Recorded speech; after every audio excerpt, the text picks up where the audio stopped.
Welcome to the Aboriginal Channel. On this episode, we're going to be looking into the fake Atlantic slave trade and how it's a myth. So firstly, we're going to go into the book from 1671, America being the latest and most accurate description of the New World by John Ogilvie. So right here on page 2, it says, of old, by an inviolable law made by custom. Pause. So what's inviolable mean? Inviolable means never to be broken, infringed, or dishonored. So of old, by a rule that is never to be broken, infringed, or dishonored. So it says of old, by an inviolable law made by custom, according to Pliny, Vegetius, and others. Now let's look up Vegetius real quick. It says that the epitome of Vegetius is mainly focuses on military organization and how to react to certain occasions in war.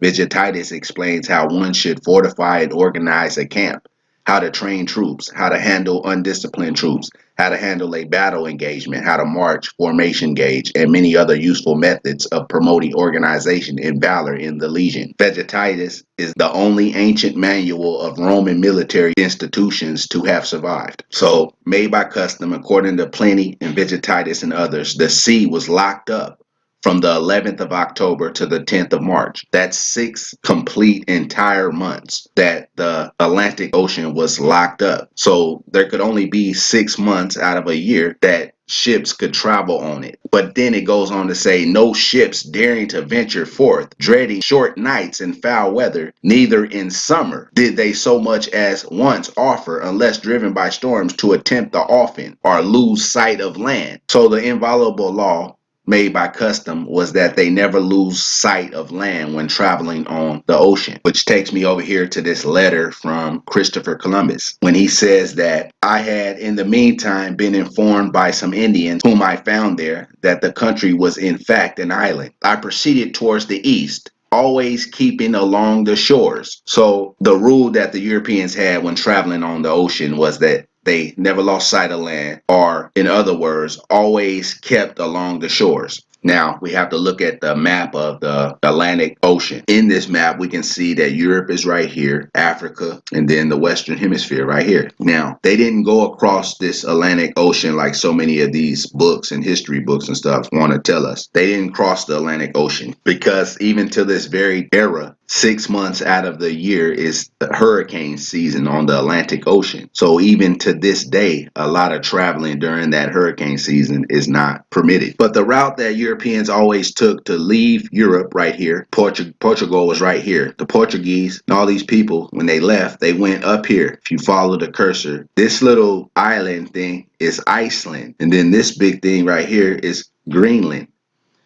They would leave Europe and go in between Iceland and Greenland and stay along the shore.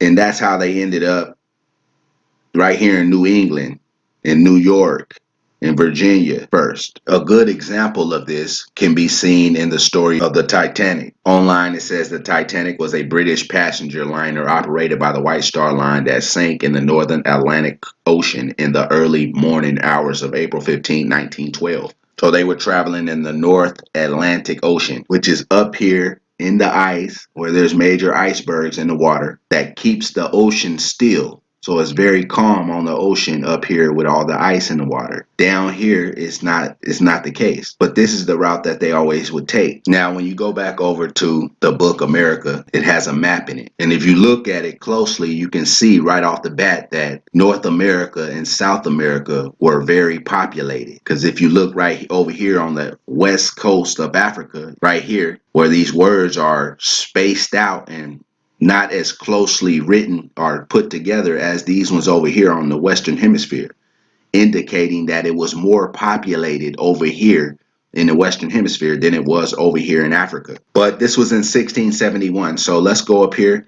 You see all of these islands right here in the middle of the Atlantic Ocean, right out of the mouth of the Mediterranean. Now that was in 1671. So Europeans up here would have had to have basically run into the people of these islands right here. Now, it's an old book and it's on the computer, so I can't read the words of what the names of the islands are. But in 1619, when the Europeans said that the first so-called Africans came to Virginia, how many of those so-called first Africans survived the Jamestown massacre of 1622, when the Powhatan or the Pamunkey killed 347 English settlers throughout the Virginia colony, almost one-third of the English population of Jamestown colony, in an effort to push the English out of Virginia. They then destroyed crops and livestock, causing 500 more people to die of starvation, reducing the settler population to 180. So when the Indians brought the population down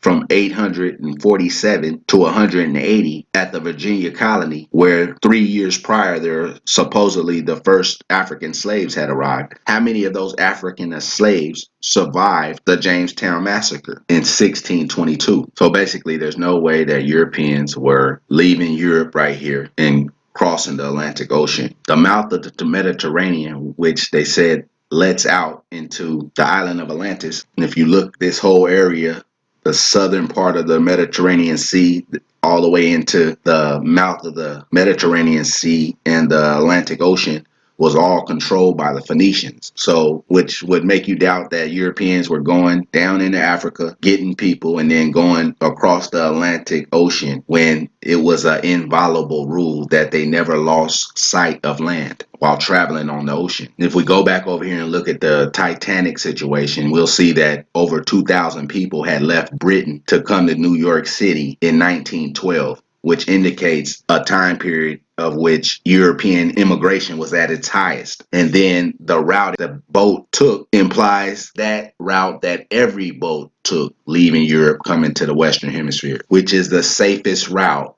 right over across to Iceland, in between Greenland, along the sea coasts, down right here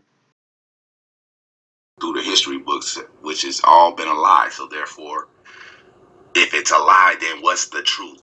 If it's a lie, then what's the